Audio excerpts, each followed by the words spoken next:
When we think about networking, we can look at it from both a network structure perspective as well as a behavior perspective. So first, a little bit about networks.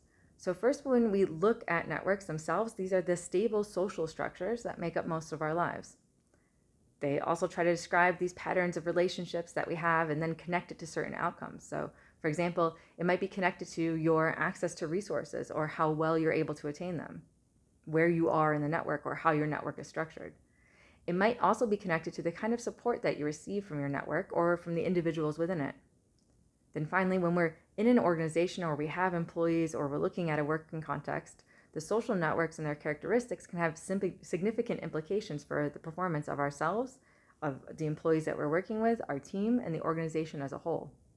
Therefore, with our social networks, we can analyze it in a couple different ways.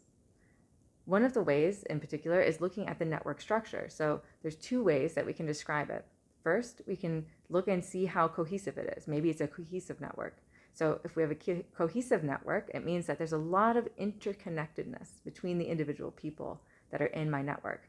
It means that all the people in my network have a tendency to know each other, and this can be really useful when we need to share complex information, or information needs to be shared in general. This is because in order to share information, especially complex information, there needs to be trust and flexibility. With many interconnections, everybody kind of knows each other and they tend to trust each other because they already have this history. And maybe they have some opportunities to interact already, so they're able to speak sort of the same language and pass on the information more effectively. On the other hand, we can have a more open structure. This is also referred to as having a network with a lot of structural holes, meaning gaps between the people that we're connected with.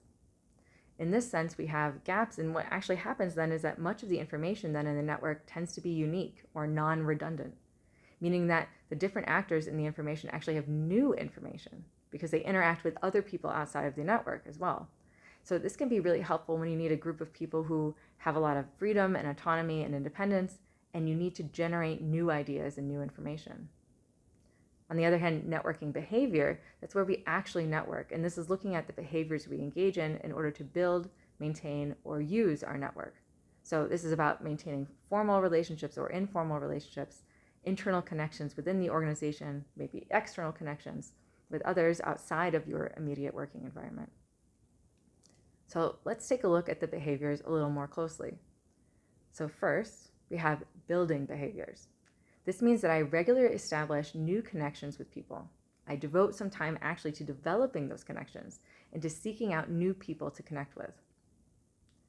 Second behavior, maintaining, is looking at once we've built those connections, how do we follow up?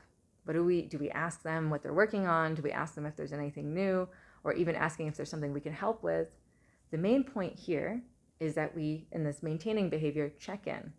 Make sure that you're still on this person's radar and let them know that you're still on theirs. And finally, we have the using behavior. Now, this is usually what we think about when we think of networking. We often think first about how can we use our networks and how we might go about doing that. However, we can see here it's really only 1/3 of what networking is actually about. So this might be going to your network for information, asking for an endorsement. Often it's about activating the network for our own use.